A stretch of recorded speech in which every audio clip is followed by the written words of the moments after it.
right, episode 30 of New York City Bike Culture. Take two. Take two. Yeah, I'm really bummed and sad right now because we had a really good, I want to say 20 minutes of really engaging conversation. Now the food comes, that's good at least. Thank you. With Galen Bolard.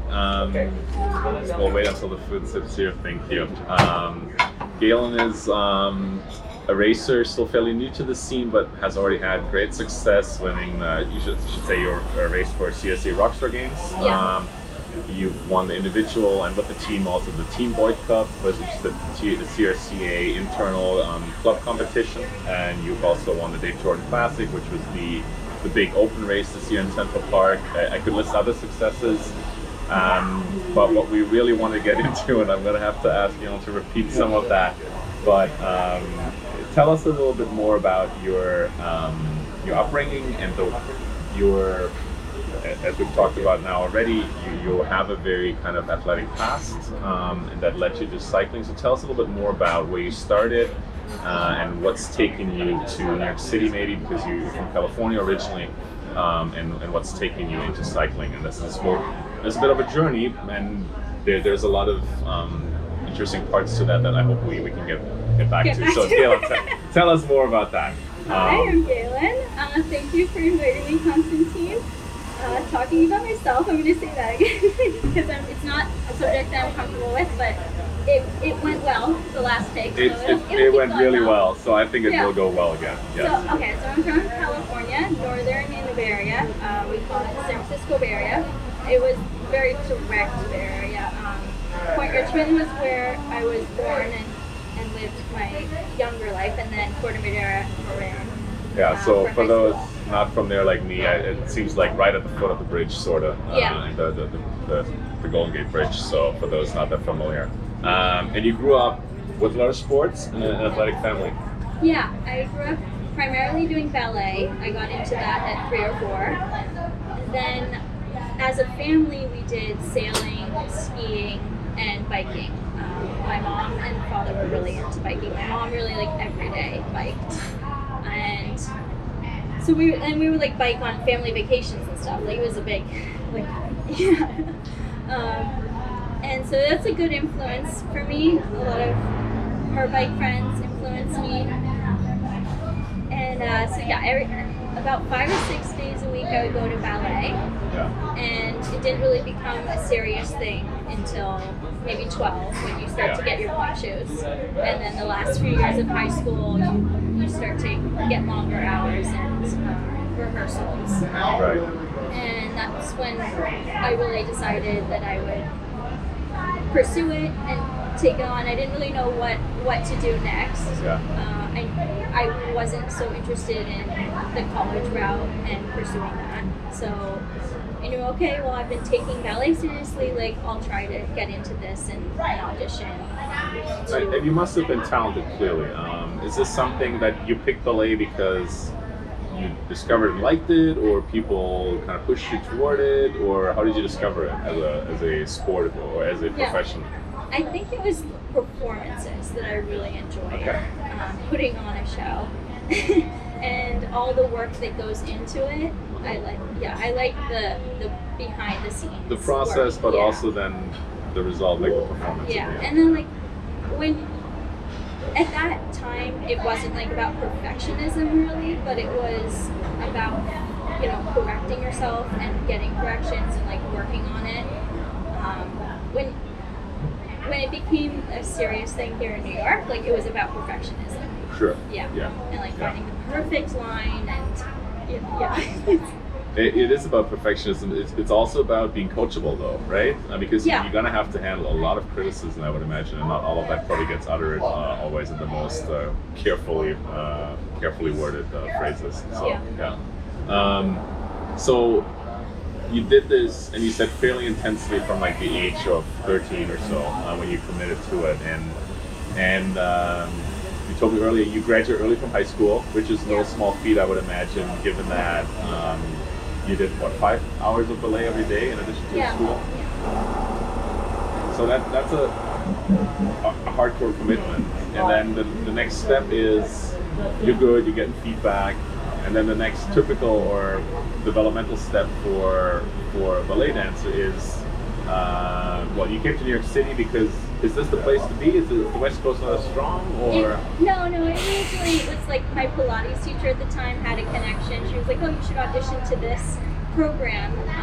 I danced with him, and he has this really killer program, and so I went to his summer intensive here in New York, which was probably like a month and a half. And then he told me at the end, well, I mean, at your age, you don't have the core basics of what ballet is. Like, you need to go to this other program. And so that's where I ultimately stayed. I liked it. It was a little more chill than his program. Okay. His was really Russian Vaganova style. You got to tell us a little bit more about that, because I feel like there's a lot you can't probably explain it, because that's something you have to go through and see. But there's a certain more old school European intensity to it. Is that what I'm reading into it, or what is it? Is it traditional?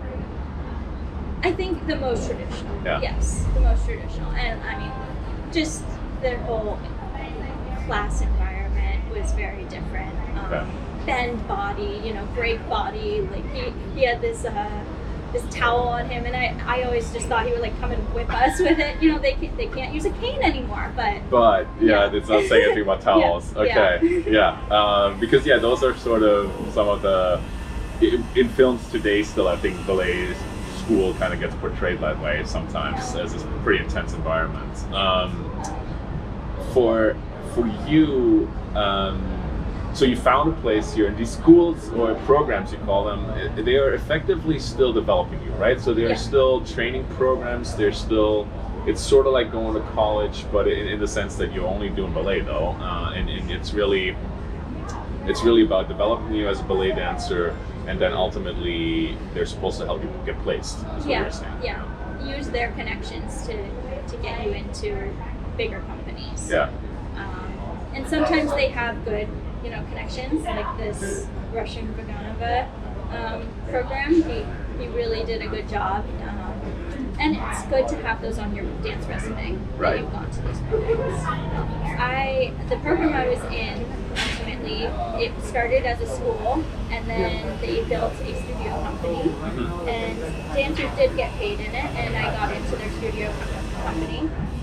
And the last 2 or 3 years, I was in a studio company. So this is all still in your early 20s, right? Yeah. And at this point, you're sort of checking all the boxes in terms of progressing, I would imagine, right? Yeah. I mean, if you want to visualize as a ladder, I don't know what it would have ultimately potentially taken you, but now you are here. Somebody's paid for the program. We've talked about that. It costs money, but and you're saying that you were struggling with that a little bit, but you made it. Like you were getting your salary. You were. I don't know how that the payment structure for other things. We don't have to talk about money too much here, but you sort of had checked the boxes. And then there was a change of thought in you. Yeah, it was a total burnout, really. Like I had done, I had gotten to their standards of weight. I had gotten to their standards of like the professionalism, the art form, performing. But in my case, like I didn't really have we didn't have enough male dancers, and so then I really didn't get that much opportunity to dance in the bigger roles. Yeah. The Clara, the Sugar Plum, I didn't get the chance to do those because I didn't really have a partner to do it with. And mentally, I burnt out of it. I didn't know at the time really how to, distinguish that, okay, I need a break, 2 or 3 months or so. Yeah. And so I just left it. It was over for me. I couldn't do it anymore. So you just sort of overnight decided? No, it was over time. It was probably over 2 or 3 months. Yeah, I just that was something every that kind day of being came. negative about it. Yeah. You know? Okay. Yeah. Dreading going there. Yeah, or? dreading Okay. going there, being really angry about the coaching or lack of coaching I'm getting. And they didn't really. This particular place didn't really support you auditioning for bigger companies, and so that became a problem for me. And oh well. But anyways, I left. And I didn't know what I was going to do here in New York, you know? And so I mean, ballet is the reason you came here for. Yeah. And I was like, oh, it's just such a hustle and bustle. Like, I don't know what step to take. it's an intense place, and especially if you're, it's probably not, I would agree, it's probably not the best place to like be able to reflect on your life with your goals or what's next. You're going to get caught up in so many things going on. But from the outside, and like I said, I can compare that to like, I've made some career changes in terms of like what I was studying, what I was working on. From the outside, I think you probably get a lot of questions there too, in terms of family, co-workers, all the roommates, whatever you have, but you kind of stood by that decision and said, "This is what I need right now." Was there at that point, maybe I'll come back to it? I just need some time to reflect, or what was your mental state kind of with regards to that? Yeah, I mean, people that are close to me know that like when I make a decision, I pretty much stick to it. So no one was really convincing me to stick with it. They were supportive. Everyone was supportive. Good. And I thought maybe I'd get back into it, but I know how hard it is and how hard it is to get back in shape with that. But also, I didn't want to get back into the mentality and the negative burnout. And so I was afraid of getting back into ballet for that reason, because it's such a perfectionism. Like I was personally getting to a point where like I wanted the negative feedback, I wanted the corrections, and if you don't get that, then you feel like, oh, the teacher doesn't care about me. That's it. So not so healthy. No, it's not, and I think there's a few other things I want to pick up on that you mentioned. I think you mentioned weight standards, you mentioned performance standards. We'll come back to that when we talk about cycling maybe. But you were saying make a big step and leave the city. That was next. Yeah, so town in Colorado, I had visited skiing and going for summers, Crested View. I always wanted to move there. They used to have like a ski program in high school, and then that school closed down. But I always like dreamed, oh, I'm gonna go and live there for a winter or something. So I packed up all my stuff and actually like flew across the country to California, picked up my car, and drove to Colorado. And after about a month or two, just kind of being all alone. Initially, my sister and her boyfriend came with me for a week. And it's a small place, right? Yeah. It's a little ski town. Like it's kind of like Telluride. People know Telluride. Right. It's not like Aspen. It's like Telluride. The more hippie version, so we should translate that, right? It's a lot more hippie. So then after my sister and her boyfriend left to go off to back to their lives in San Diego, I was left all alone, and I was wanting a dog too, so I got a dog. And then I applied to work at the ski resort for the season, and they had a really great, season of snow. They had like 118 inches in a week, and in that year I tore my ACL, so I was out for half of that season. That really sucked, but I would imagine. So no skiing, and that's a pretty dramatic injury. So lots of laying around and lots of laying around. I had known from ballet and injuries that you just rest and recover and listen to your body. I'm pretty good at figuring out what's going on in my body. And if I need to actually go to the doctor or not. So I went to the hospital and got the x-rays, but I never got surgery on it. They said that it was completely torn, but I just like went little by little, bending on my knee, like sitting on it and stretching it, and it's all good, Like I guess it might have not. Advice, they wanted me to come back in 2 weeks and get surgery. It's like I need to do that. Okay. That's a ballsy step, or whatever you want to call it. That's great. Just like feeling it out and going with how my body. If it wasn't progressing, then sure I'd go back. Not what the doctor would advise. So, why did you not become the ski bum, the forever Crescent Butte resident, the running with the dog up and down the mountains? Sounds like a good life too.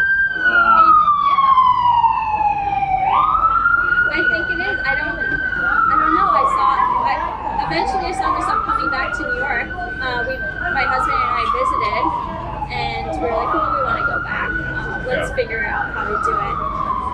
I think it's really the off seasons. Like, you have longer off seasons than you really realize, and those are the times when the snow is thawing, and it's not until like 4th of July that business starts picking up. So if you have all these, during a summer, I would have like 3 or 4 jobs, just like running around nonstop, because then in off season you have no work coming in. Right. And then winter is similar, but really like the busiest time is in summer, and you want to be enjoying outside too. Sure, it's very seasonal. Yeah. And that can be tough. Yeah. So you came back here. Yeah. And how did you end up riding bicycles, not just for fun, but comparatively too? Because so far, you did ride bikes in your childhood, but I mean, I'm assuming there was no time for it when you were into ballet. Yeah, Other than maybe. Funny enough, my mom's so into biking. Like, anywhere I would go, she would send a bike to me. So that's very aggressive. Yeah, like okay, so you need a bike. Pennsylvania, Okay. in doing an all-day program there, and I had this folding bike under my bed, a Dahan. So then when I came to New York, she found, oh great, an opportunity, you have your own place, like let me just send all these bikes. So I always had a bike. That's great. Yeah, okay, you had your own wouldn't- sponsor. Yeah, I wouldn't like bike every day to ballet, but during the summer I would get into it. Yeah. And just be like exhausted on the way back. Yeah, I mean, after the long day, I think you said you were doing like 12-hour days or something like that in the ballet studio, rolling out, foam rolling. Yeah, getting there at 9, leaving at 9. Yeah. And then at Telluride, did you have a mountain bike? Not Telluride, sorry, Crescent Butte, or did you have a mountain bike? Yeah, we had mountain bikes. I had this like Schwinn commuter bike that had baskets, and I would ride downtown. And then they had a great like bus, free bus, infrastructure there. So I would take the bus up because I lived like up in the mountain and then worked downtown. And I had a car, but yes. So, yeah, go ahead. Okay, so then when I moved to New York, I never really had like my own road bike. Yeah. And so I got a road bike from Trek, my yellow Goldie bike. But so, what made you get that bike at that point? It was on sale. Okay. And you knew you liked bikes, so it's not like you didn't like one day walk into a bike shop and this was all new to you and you're like, I want that one. Yeah. No, it was like you knew something like, about the bikes. purchase was like uncomfortable, like, oh god, I'm spending this money on a bike. Sure. I don't know how often I'll use it, but I know that I like biking, but actually having the bike put more pressure to do longer rides. I had never, at that point, I had never gone across the bridge on the bike. Right. The George Washington Bridge. And I had explored the city a lot, but... Right. On a commuter bike or? On a Dahan. On the folding bike, yeah. It's so an you experience. knew, like, riding in the city, Yeah. you had ridden probably through Central Park, maybe not a full lap, but you'd ridden Yeah, parts of I it. did full laps on that. Wow. Like on my birthday, I would go out with my brother and do like a lap or two. Yeah. Okay. Yeah. And then you would come back, so you get this bike, and yeah, like you said, there's a bit of I started, sticker like, shock, going, but 2 or 3 times a week on bike rides, and I still wasn't focused intention. Yeah. So what year? This was 2018. 18. So the year before you started racing. So, yeah. Yeah. I guess I bought my bike in 2017. 18. Yeah, 18. Yeah. Sorry. And and then when I would go across the bridge, I still would only just go to the market. Like I didn't know anything further than there because I wasn't riding with people. I was riding all alone. And as a more novice rider, I think that's it's always depending on where you start, but like that could be a 50-mile round trip or so, right? Was like, Which is a pretty good, because if you walk down the street, you tell people how far you ride today, 50 miles, they're like, oh, 50 miles, right? So I think for the outsider, and I think it is because of traffic and all that, probably a 3-hour ride, close to 2.5 hours. Yeah. Well, no, more, 3 for sure. Yeah. Okay, yeah. So, you liked it? I liked it, yeah. Who did you ride with? On your own? With your brother or your husband? Yeah. But then, eventually, I would go on rides with my brother, and he would take me a little further. This was like, okay, you're fast enough, you can come along, or was this like... Yeah. I mean, like, I still was huffing and puffing on his wheel, and still learning how to ride on a wheel. Like, I hadn't gotten that experience of like riding on. Even my family members, we almost. Sure, I mean, it's not like you when you take your kids and let them draft off you. Like, yeah. I mean, that's the thing I'll teach my kids Okay, early on. Okay. Come on, this is the most efficient line. And like signaling, like, come on, I'm gonna ride on your wheel. I think signaling is, that's a big one. Yeah. Okay, so you're getting a little bit of one-on-one education almost with your brother there a little bit in terms of some of the basics of cycling, which is good actually. Which is maybe in some ways better than you end up in a big group and you're kind of trying to, there's so many, you don't get that one-on-one attention maybe. And he's a really good rider, so like I gained the experience of learning what good riders should do. And so then I'm like someone that watches and then I do it. So that I think makes me a better bike handler because I can see it and then I'm like, okay, this is the standard I should strive to. Great. So riding up to the market, which is like the usual, the first kind of option for stopping and turning around for a lot of folks. Good food, you can sit down there, you have coffee. You can sit there for hours if you like, if the weather is nice. Really good food, and then you just have to make it, get up the energy to get back up the hill on the way back. But it's all doable. So then, is this because you needed a comparative outlet kind of that you got more into it? Is this just your nature? Move, like I need to move every day. Yeah. So at that point, I was still like probably mentally low, like still trying to find an outlet where I could get out this energy. And so biking, I started riding like every day, but still not too far, just Central Park. During the winter, still trying to get out that year, and then my mom was pushing the CRCA. Like I had gone to CRCA. So your mom from the other side of the country is telling you to go into CRCA. Did she know about CRCA, or was she like, had she done some research kind of because she? Well, long story. Like she actually knew about CRCA in her 20s. Okay. Because she's originally from Maryland, so she would have friends come and race CRCA. That's the long standing. But then my brother raced in CRCA. Okay. And I would, when I first moved to New York, I would come out early in the morning and see the races. Oh wow. And so I did have like this underlying You're fire. one of the 10 people that are like at the line there. Yeah. Okay. Yeah. I did have this fire that like I want to do that, but I was intimidated. I was like, these women are so strong. I don't think I would keep up. They are strong. Yeah, right.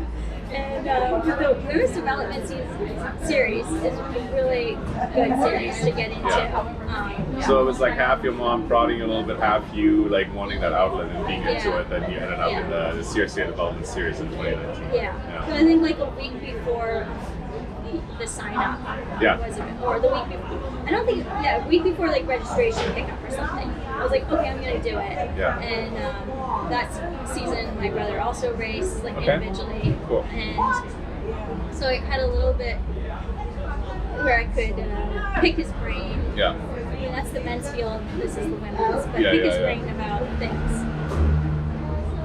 And did hiccup here at the South. Oh yeah, that's right. We did it that year. Yeah. Pre-COVID times. And so at this point, you had still mostly been riding with your brother or individually? It's really individually. Like, I mean, I was lucky to ride with him once in a while. Right. But I mean, that means you have not had the big group experience, and you've had not really you've seen other women or other people ride and race, but you've not had probably a good comparison to where you are, because I'm assuming you were not super big into all numbers and didn't have a power meter and those kind of things, so you're not like approaching it from that, my numbers look like this, so I should be pretty good. No, you didn't have any of that. No, I had no idea. You were going by feel, like you were going with ACL. And people in the park were like, oh, you should get into racing, like you're strong. And I'm like, I don't know, I'm not that strong. So then even in like the women's development, I know the first race, I really like stayed in the back and I wanted to watch the race and see how people moved. And I think a couple races, even that race, like there was a breakaway. And then Kendall, my now teammate, and I, like we sprinted for 4th place. And that was like I thought I was really proud of myself for that. You know? Sure. Yeah. Sure. I didn't know how to sprint. I was on the hoods, you know. Yeah, I mean, it's going up cast paw, right? Yeah. Yeah, so it's not the worst Yeah. to sprint there on the hood, but yeah, still, I mean, In like yeah, February. in February, yeah, super cold, Yeah. but I can still see excitement in your face. Because this is still a good memory for you. So you kind of you got excited about it. You caught the bug. Is that fair to say? Yeah. And I felt more comfortable in racing. Yeah. And I still knew that I didn't have the group experience of like racing in a field, Sure. being tight, knowing a wheel. Like I still wasn't comfortable riding on strangers' wheels. Sure. You know, because at that point you don't recognize things as well with like their riding tendencies. Yeah, sure. Yeah. Like, I mean, I think you know, that's riding into a pothole. No, I don't want to No. ride on your wheel. No, right, yeah. No, I think very seasoned racers prefer to be on a wheel that they know, right? I think that's a very natural tendency. So you learned though about the group riding there. You quickly found out you had a pretty good sprint on you. It seems. Yeah, I mean that season I still didn't know that I had how to perfect that because I didn't know about power or like when to go. I mean people, I think there was like a comment even made to me like, oh, you sprinted too early, you know. It's like, okay, I don't know. I thought you sprint at the bottom, you know. I thought you go hard all the way up. Yeah. So. You came into pretty green, but you enjoyed it. Do you feel? And then, well, actually, you did like a little bit more than a handful of races, I think, and then you had a crash where you broke your collarbone. Yeah, did a handful of races. Did I think one or two open races. One of those open races, there was a crash and I broke my collarbone. Yeah. And a few others from other teams, you know, got badly injured as well. Yeah. Wow. Okay. So it took me this out, is a pretty bad and I knew that I wanted to still bike, and I took the opportunity, like, okay, I'm gonna focus on watching YouTube videos and like crits and stuff. Yeah, You know, like bike handling. That's really, they have the best bike handling, I think, is those like tight California crits in parking lots and stuff, and learning racing tactics. So like if I can't be on the bike, I'm gonna still learn about these tactics. Yeah. You did your research. Yeah. Because there is a lot of nowadays. There's a lot of good content out on race tactics. When we're just watching races and learning from watching that race, what's this rider that's got the camera on doing well and maybe not doing so well, and what are the dynamics and all that. So that was kind of your homework that you had to assign yourself as you were recovering from the collarbone. Yeah. But despite the collarbone, you weren't really put off. You were more like, okay, I enjoy this. It satisfies kind of my thirst for movement and all that, for moving all the time. And then I think you said you did one more race after. Yeah, the last race of the season. Yeah. Like in August, I had been at my 10-week mark of like, okay, your collarbone is healed, you know, like I had done the X-rays. No surgery. This time, no surgery. Okay, but like I had gone to all my doctor's appointments. Okay, good. And, you didn't tell them about your ACL. No. Yeah, okay. And so I didn't really ask if it would be totally okay, but I was like, okay, I'll try it. I'll sit in the back again and just watch the race and finish the race. And yeah, I mean, I got like 6th in that race or something, but it was just to get those race jitters out of the way, and then I didn't have to wait until the 2020 season, which was only 2 races.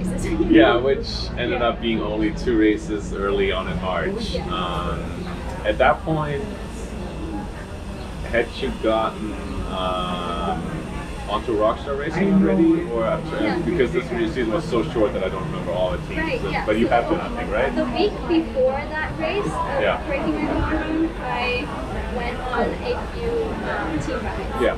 Right. And so I had gotten that initial ride and conversation with Rockstar, and then as I walk my dog every day in Central Park, and I would run into Geron, who lives like a block away from me. And so there was still that conversation. And by the end of that summer, or maybe it was like a little further into the summer, but we started emailing and Yeah. like really congregating. Yeah, And, yeah, making yeah, yeah. coffee. And so then fall is when I really officially joined. Right. So you did a whole like off-season kind of riding with them and getting to know the folks there, and I think they added 3-4 more riders that season. Is that right? There were a few like Emily and. Well, Emily was already on. Was the already team. on there. Sorry. Yeah, Emily, Kendall, and Jerron, and Yeah. Stephanie, who does Right. more like cyclocross. Yeah. And she did CRCA. Yeah.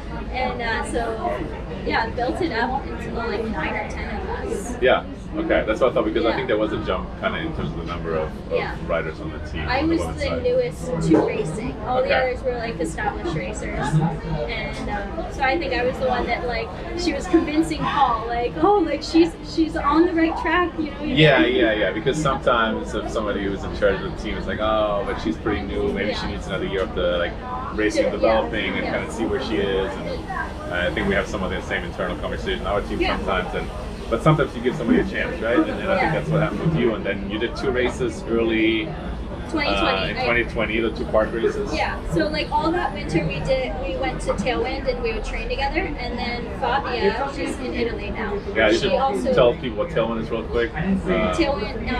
Well, it's inside training. They like you hook up your bikes on drivetrain like Wahoo's or Swift. So the facility allows you to do that together, right? Yeah. And you can do it together. There's lots of fans, even though it's inside.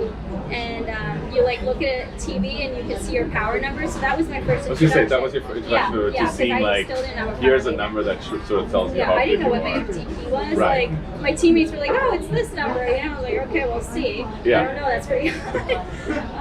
Cadence was still new. I think I had a cadence meter on my bike, but you know, doing like power and cadence is like very different than just looking at your cadence. Yes.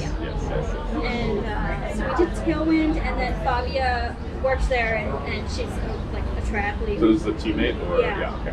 So she did the first race with me in the 4-5, and we broke away. And we used like a little strategy to like drop people, and it's like, okay, cool, we got this going on. Yeah. And the next weekend was the 8th of March, and the team did put some pressure, like, okay, you should go into the 1, 2, 3, like you shouldn't be doing the 4-5 anymore. Okay. You know? So it's like, okay. They were not so gently nudging you that you're good enough. Yeah, like I'm still a 4. Why don't I just stay in 4-5? No, you're good enough to be in the 1, 2, 3. And then I won that one as well. Yeah. So I jumped from winning the 4-5 to winning 1, 2, 3. That's a big jump. Yeah. Were they both field sprints? Were they what kind of races were they? The development 4-5 one was a breakaway. Yeah. And we actually passed the women's 1, 2, 3 field in that race. And so, like, that's just a boost of confidence. Of course it is. Yeah, of course it is. We're normally getting neutralized by the men. You know? Right. So it was cool to like neutralize our women's. A different field. Yeah. Then the 1, 2, 3 on the 8th of March was a good sprint. Yeah. And no one really expected me. Yeah. Right, and that sometimes you have the benefit of being the new rider for sure, or people. Not that it's not hard to win, but people look at you a little bit less, or maybe aren't on your wheel, right? Versus like they're on other people's wheels and looking for other people to sprint. So, but that was awesome, and then everything kind of got a hard stop with COVID, and that must have been frustrating. Right, yeah, it's frustrating. I still didn't have a trainer for myself. Right. And so then I reached out to my coach and said, what trainer should I get so that I can still do Tailwind these? is close at that point, right, yeah. And so I got an indoor trainer, still did my workouts. Like every weekend we would do like a WhatsApp chat, or I don't know what app we use, but like we would do a chat while we're doing like a 2-hour ride. You know, everyone did these. But still keeping the community, because you really weren't seeing people in person still. I think that technology that had just come into place just at the right time, because like 5-10 years ago it would have been pretty lost. Well, 10 years ago certainly, But that was great. And in that time, did you take it as an opportunity to do more training and think about what you want to do with cycling, or? Yeah, I took it as an opportunity to keep the training going, keep getting stronger. I did longer rides out in New Jersey, and really probably made my my relationship with myself, like in these long rides, better. Yeah. Okay. Making the base. Yeah. So a lot of training for an unforeseeable amount of time. Yeah. And I want to give you an opportunity to eat too, but maybe we can end this first part by saying, so because I do want to talk also about this season, obviously, but maybe we'll do that after the break. And at that point in this time of March 20, I've got the years, March 2020 that was, right? Yeah. Yes. That whole time training, not racing, maybe eventually toward the end of the year some group rides, I don't know, it doesn't really matter, Yeah. but like, and now you coming in here, and we talked a little bit at the beginning, ultimately you said you want to give this cycling thing a shot and see how far you can take it. So did that slowly form over time, that thought, or that realization that that's the goal now? Because somebody who just did a development series and then, yes, won, but 2 races at the beginning of a season that never happened, somewhere there, or was it somewhere in this season that it clicked and you said, you know what, I'm competitive and I think I still have room for improvement and I want to see how far I can take it? Well, like deep down, the possibility of like cycling taking me places is really, my mom went to the Olympic Training Center. Okay. And Can we have more coffee? Yeah, but I'm done with that. Yeah. Yeah. the Olympics were canceled that year because of the Soviet, like, I think it was war or something, like the U.S. The boycott, yes, the exactly. 1980 Olympics. Yes. Okay. And so it was like always that possibility, like, oh, cycling, like, it's in my blood, like I could take it. You have the genes. Okay, you didn't tell me that. Okay, so it's not only that she was interested, she was pretty good. She was pretty good. Yeah, she's still very competitive. Yeah, and she I think that's where everyone in my family gets their competitive edge. Just like, oh, okay. Because the one rider I think people remember from the 80s, like Connie Carpenter, I think, because she won a gold medal in '84. But so your mom was sort of that generation a little bit before, maybe then. Yeah. Okay. Yeah. And then she, right after that boycott, she started having kids. Yeah. But there was that drive in her, and then it ultimately puts a drive in me. Sure. I was always told that I would do well in cycling or any sport. I'm very into sports. Always need to move. Coffee? Yeah, sure. Yeah.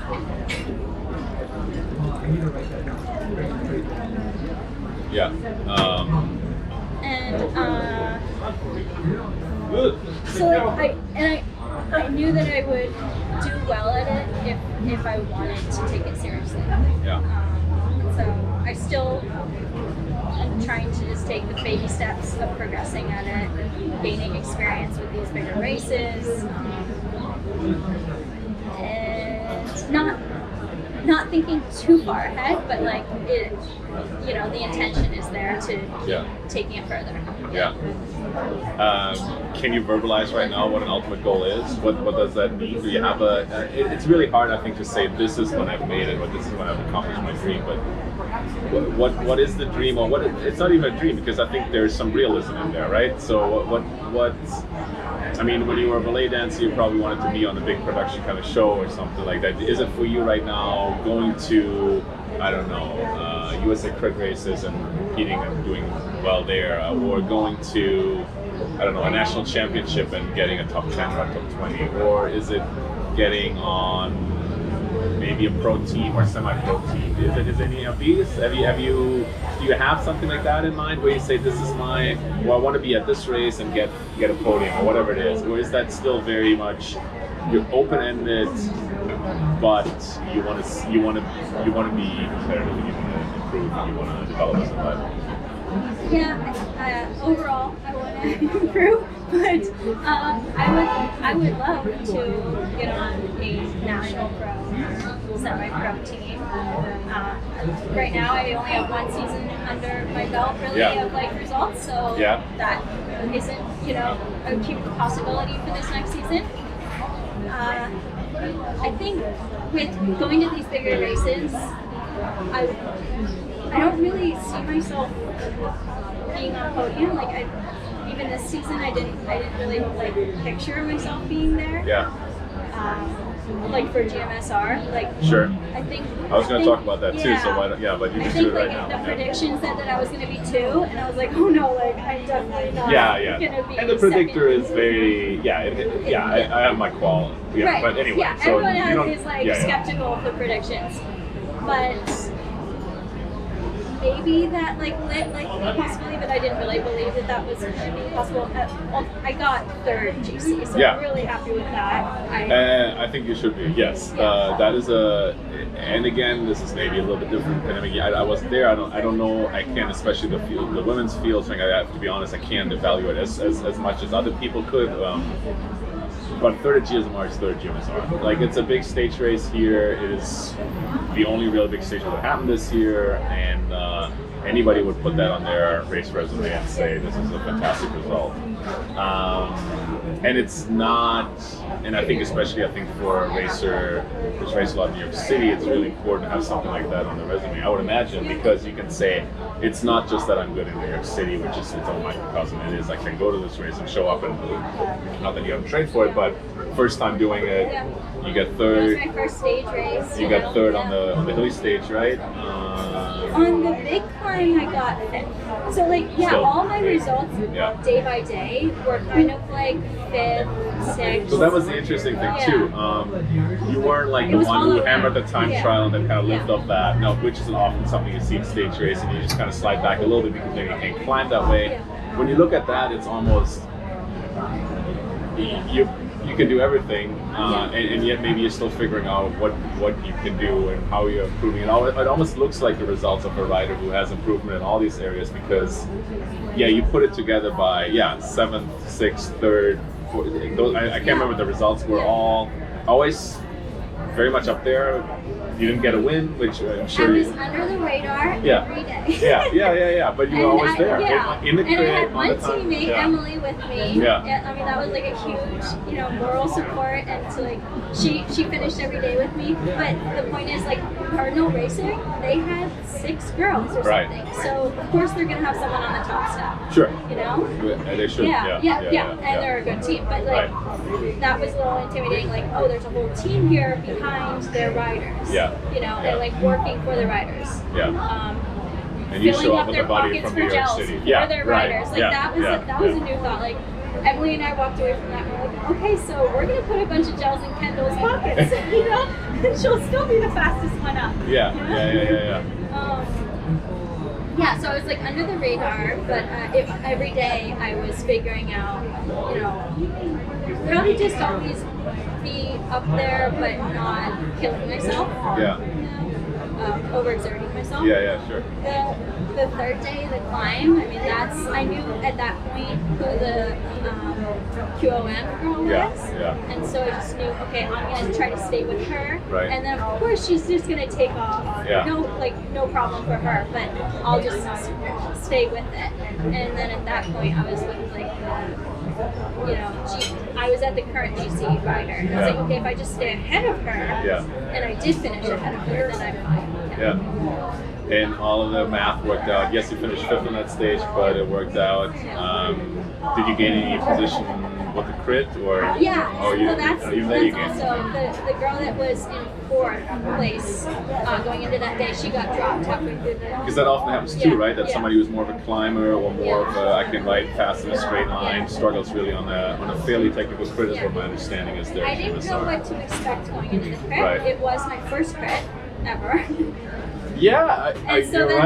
Because it's all been circuit races here. I never even did Grant's Tomb in 2019 because that's usually the first race of the season. And so I didn't want that to be my first race ever. No, it's not. It's really cold. It's not. It's not cold, a friendly. And I just didn't know about like cornering and being around people. I agree. I think it's a good decision.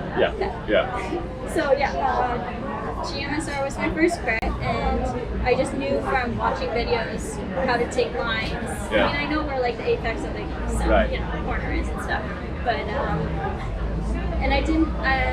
They wanted me to work in the front. I didn't do that because I was like, no, you two teammates from Cardinal and you're in the breakaway, like you do something, and then just kept sprinting. Yeah. So you made the break, which was for the selection then? And Right, within the first lap, the break happened. Yeah. And that's also when Wolfpack, she went away and just stayed away the whole race. Yeah. So a really cool experience, that sounds like. A really big learning experience too, like 4 days of racing, first time probably, and four very different stages, right? And yet you were always up there, you were always in the mix and scene. What was your worst result? Was it the TT? No, I got 5th in the TT, which is very surprising for me. Because I remember, I saw a 6th or 7th in there, that was the worst, quote unquote. But that was from the circuit race. Okay. And that was also like the longest day, like 72 miles or something. Wow, okay. But people would like take off and then like, you know, we regroup, and so that was the day where it was a big learning experience about how there's all these, you know, sprint points. And the competitions in the race. Yeah. And really each circuit around it would break apart the most at the QOM, and then there's like this downhill. Come back together. Yeah, but it would take like 5 miles to get back together or something, and you would try. Yeah. So, and then in that final sprint, what happened was everyone stayed in one lane and they didn't really spread out. So, for me personally, I was stuck behind a couple people. You know, so maybe I would have gotten 5th for that one as well, but you know, I wasn't gonna finish 1, 2, or 3. Right, but once again, really consistent results, good overall. You should finally eat something. I feel really bad too about that. And we will talk about nutrition also a little bit, and maybe also other things in the second part. I want to talk a little bit more about that 2020 season, that 2021 season that we just had, and then the future. But I think we can already see that, not that I want to take a Galen out of a local team and a competitive team and let her get recruited away.